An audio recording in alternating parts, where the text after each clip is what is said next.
Okay, so this is a 2023, and this takes a 26 on the driver's side and a 17-inch on the passenger side. Really, OEM probably is best, but I'm going to use these in a pinch, and I've included a link below in the description where you can get wipers if you need them off Amazon. To raise the wiper blades, go ahead and shut the engine off and just push this up for a few seconds, and the blades will come up on their own. Okay, so for these Rain-X wipers, they have this kind of universal cover. For this HRV, you're going to want to take off that outer sleeve, and then this blue piece here, you want to remove that as well, so it looks like that. And this tab right here is what's going to slide in that hole. So once you have this up right here, you just kind of want to rock that, press down this button, and pull that out. I'll take this.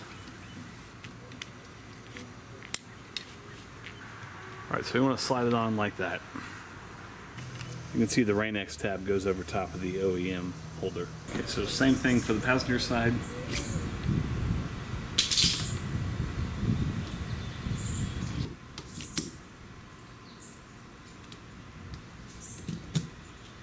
Okay, you're all set. Hope that was helpful. Make sure you hit that thumbs up button.